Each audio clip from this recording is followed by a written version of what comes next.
dear beloved, Boss Mike, Cervera. Maharlika. Oo, ganyan ka raw. Pero alam mo, eto good news sa'yo. Merong nagtatanggol sa'yo, Maharlika. Oo, eto na. Maharlika, pinagtanggol mga kababayan ng isang netizen. Pasok! Hmm. Bansa. Not true, Totoo not din. true. Nanong natro, kita mo, Maharlika, Sa totoo lang, Maharlika. Tignan mo, may nagtatanggol sa'yo pero kinokontra. Kinokontra nung, payag ka ba, Maharlika, si Joey? Bagong salta lang yan sa grupo nyo. Tapos ikaw natatabunan? Sabi ko nga ako, hindi ako papayag yan. Natatabunan na ako ni Joey. Bah, ako dati Reyna, bakit parang si Joey na ang pumapalit sa kanya? Kung ako, Maharlika, kung ako nandyan sa kampo nyo, hindi ako papayag niya. Hindi ako papayag. Tingnan mo merong nagkomento na ikaw daw ang talaga na nag-i-expose patungkol kay Pangulong Bongbong Marcos. Aba mga kababayan, kinontra mga kababayan. Netong si Joey, pakinggan ninyo. Sa totoo lang, kung wala si Marlica, hindi talaga mai-expose yung ibang issue dito sa bansa. Not true, Totoo. not true. Kita mo, not true, hindi daw totoo. Maharlika, dalawa na nagbibigay sa'yo ng opinyon na sinungaling ka talaga. Kita nyo mga kababayan? Sinasabi nila yan sinungaling talaga itong si Maharlika. Kita nyo? So ibig sabihin yung mga sinasabi ni Maharlika, kasinungalingan kasi sabi ni Joey, hindi daw totoo yun. Hindi totoo, Eka. Walang katotohanan yan. Di ba? So ano na ngayon, mga kababayan, ang pupuntahan ngayon ni Maharlika? Kung pati ito, yung mga tao na naniniwala kay Maharlika, yung tinatawag na kulto ni Banat Bay, ni Maharlika, ay kinokontra na. Wala na.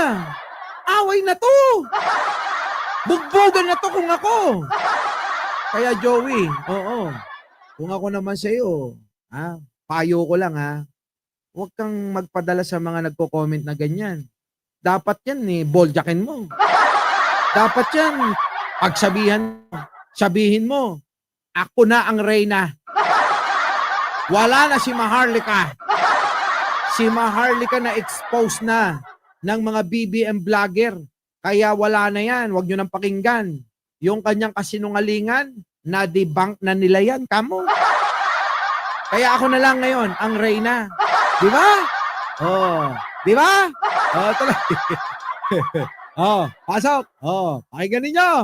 Sa totoo lang, kung wala si Marlica, hindi talaga mai-expose yung ibang issue dito sa bansa. Not true, Totoo not din. true. You're not just watching and reading enough materials. Anak ko, kita nyo mga kababayan, kulang daw kayo sa pagsasaliksik, sa mga pangunawa, sa mga sinasabi, sa pagbabasa ng mga materials ni Maharlika, sa mga pyesa. Nako, mga bobo daw kayo. Biruin nyo, kapwa nyo DDS, nagsasabi sa inyong bobo kayo. Abay, kung ako naman wag akong papayag. Hindi ako papayag talaga. Di ba, Sandra? For those topics. The floor is yours, Kenneth. Hello, madam. May tanong lang po ako. Bakit pa natin pagkakatiwalaan ang Marcos ulit na si Amy Marcos, di ba, nabudol tayo nung 2022? Uulit pa ba tayo? Isipin nyo.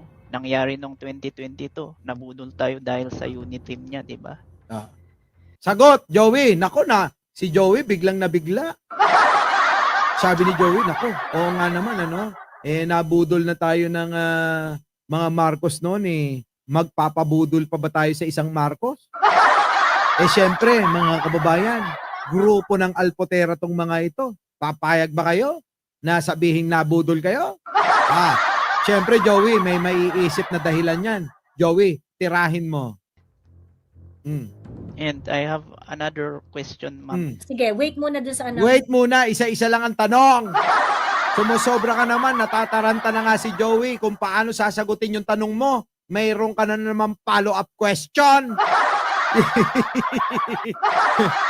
Nabubulunan na yung utak ni Joey. Tapos gusto mo, rat-ratin ng tanong. Joey, sagutin mo muna. Dali na. Pagtanggol mo si Manang Aimee. Pagtanggol mo, ha? Oo. Alam mo ko na mga maka-Aimee kayo. Oo. Sabi sa akin nung kakilala kong isang bansot na direktor. Oo. Eto na. Other question. Let's answer your first question. Pagkakatiwala pa ba natin ang Marcos nabudol tayo noong 2022? Ang pinagkakatiwalaan ko ay si Inday Sara at si PRRD. Ay, nakakuha ng palusot mga kababayan. Ang pinagkakatiwalaan ay si PRRD at si Buday. Kaya Si Inday Sara at si PRRD ay tiwala pa rin kay Aimee. Iyon naman pala. Kayo namang mga DDS, talagang tatanga-tanga raw kayo, sabi ni Joey. Biruin ninyo, pinagkakatiwalaan ni Digong at ni Buday. Tapos kayo, hindi kayo magtitiwala. Pero nagtitiwala kayo kanyo doon sa dalawa. Nagtitiwala kayo kanyo kay Digong. Nagtitiwala kayo kay Buday. Pero yung mga desisyon nila, kinukontra nyo. Saan kayo nakakita ng may tiwala kayo sa iniidolo nyo? Kaya ako mga kababayan, nagdududa na sa mga karamihan ng mga DDS na natitira eh. Sa mga sumusuporta dito sa mga vlogger nyo, pakinggan nyo tong sasabihin ko. Abay, alamin nyo, baka mamaya itong mga vlogger na to, ginagamit na lang si Buday at si Digunyo. Wala na talaga sa kanila yung prinsipyo. Ang mahalaga sa kanila, yung views at yung issue content na mailalathala sa mga channel nila. Yan, mga kababayan ko, sa mga DDS na sumusuporta pa rin sa kanila, kung maaari lang pagkaisipin yung maigi, itong aking sinasabi, ito'y hindi lang payo kung hindi may kasama kaakibat na pagmamahal ito para sa inyo. Sa palagay ko mga DDS, mas malaki pa yung pagmamahal ko kaysa sa kanila para sa inyo. Kaya kung ako sa inyo, wag na kayong makinig sa mga nagrarambulan na yan. Makinig na lang kayo dito. Masaya na, tanggap pa kayo. Diba, mga kababayan? Eto na. Do not know what extent yung tiwalang binibigay ni PRRD at saka ni Inday kay Aimee Marcos, but they trust her. Ilang beses na yan sinabi ni ni Inday, ilang beses sinabi pa yan ni Inday nung nandun sila sa Hague, na pati si PRRD nagsabi na rin na so magkaibigan talaga kayo, no, ganyan. Ganito kasi yan, Kenneth. Okay. Ayan na, paliwanag mo Kenneth, kay Kenneth. Okay. Ito yung sinasabi ko na dapat nagdidesisyon ka based on political value at hindi dun sa telenovelang istorya. Yan, yung telenovelang istorya ni Maharlika, wag nyo daw paniniwalaan. Maharlika, sinisiraan ka ni Joey. Maliwanag dito, Maharlika, sinisiraan ka ni Joey. Kung hindi mo magigets yan, bobo ka talaga. Pero pabor ako kay Joey dahil yung paninira niya makatotohanan eh. Talay! Ng politika. Of course, hindi ako bulag dun sa fact na kapatid ni Inday si Bongbong Marcos. Of course, magkapatid pa rin. Ay, mali. Hindi sila magkapatid, no? Si Joey minsan tanga rin to. Anong sinasabi mo? Ano magkapatid si Inday tsaka si Pangulong Bongbong Marcos? Ulitin mo nga! Ganyan. Ganito kasi yan, Kenneth. Okay? Ito yung sinasabi ko na dapat nagdidesisyon ka based on political value at hindi dun sa telenovelang istorya ng politika. Of course, hindi ako bulag dun sa fact na kapatid ni Inday si Bongbong Marcos. Of course, kita nyo. Kailan naging magkapatid si Inday at saka si Pangulong Bongbong Marcos?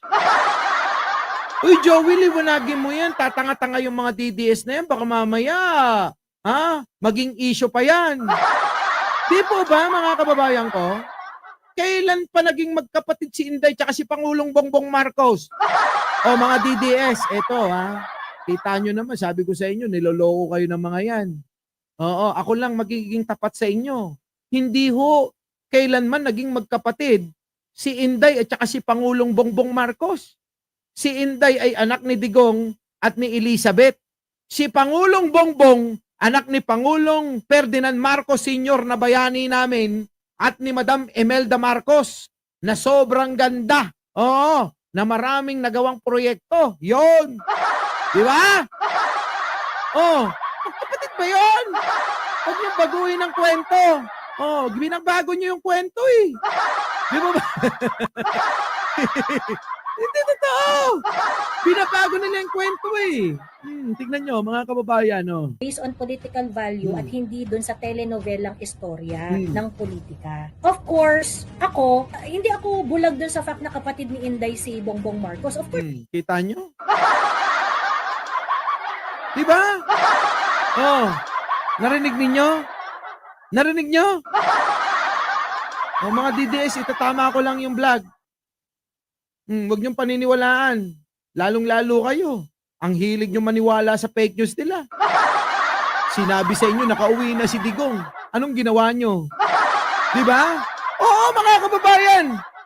Pag hindi mo tinama yung ganyang mga vlog, mga kababayan ko, etong mga DDS na to, paniniwalaan. May hinaulo eh. Kaya pinaniniwalaan nila mga kababayan ko. Oo, biruin nyo, yung pong mga mga sabi ng mga vlogger nila na nakauwi na si Digong. Hindi po ba pinaniniwalaan nila? Kasi mga mangmang, mga tanga, mga bobo. Oh, sample na lang to. Oh, ayan oh. Oh, pakinggan nyo. Oh. Ay, Digong! Oh, kita nyo mga kababayan ko? Sample ganito. Breaking news. ICC approved interim release for President Rodrigo Duterte dated June 12, 2025. Ayan na, may pa-welcome home na talaga para kay Tatay Digong. Magtago na kayo, eka. Ganito ka mga DDS. Kaya kayo, Joey, pwede ba pakiayos yung mga vlog nyo? Kasi ang mga yan maniniwala sa inyo. Tulad ng isang, ang noon neto, hanggang batok. Oh, eto, pasok. Oh, pasok. Guys, may mga pasabog tayo ngayon. O, paano yan? Makakalabas na ang ating Tatay Digong. Ayan, o. Ayan. Kita nyo? Ako lang. Mga DDS, ako lang tapat sa inyo. Maniwala kayo. So, paano yan, mga kababayan? Inabot na tayo ng mahabang oras. Baka naman, bago tayo maghiwa-hiwalay, isang like naman dyan. Oh, Hargon. Oo, hindi ka pa rin tumatawag hanggang ngayon. Oh, ha? Isang like naman dyan, isang share, at isang subscribe. Sa mga hindi pa ho nakaka-subscribe, wala hong bayad dyan. Pipindutin nyo lang ho yung pong subscribe button dyan. Ay, yung subscribe. Tapos, pindutin nyo yung all. Oo, di po ba? Oh, yun. Nakasubscribe na kayo para updated kayo dito sa masayang lagi na talakayan. Hindi ho puro sama ng loob, inanakit ang maririnig nyo rito. Happy lang. GB lang, mga kababayan. Kaya ano ba? Like, share, and subscribe na. Bago tayo maghiwa-hiwalay, mga kababayan. At hanggang dito na lang ating palatuntunang pinamagatang away nila. At away nila. At away nila. Bahala sila. Basta tayo, magbibigay lang ng reaksyon para yung mga naniniwala sa kanila ay hindi manatiling mga mangmang at tanga. Muli, ako po ang inyong lingkod, Mike Cervera po, lagi nagsasabing, mahalin natin ang ating kapwa, pagdasal po natin lagi ang ating bansa. Magandang umaga, magandang hapon at magandang gabi. Sa mandako ng mundo, naroon kayo. Siyempre, magandang buhay na rin para sa ating lahat. Maraming salamat po sa inyong lahat. Our beloved Boss Mike Cervera.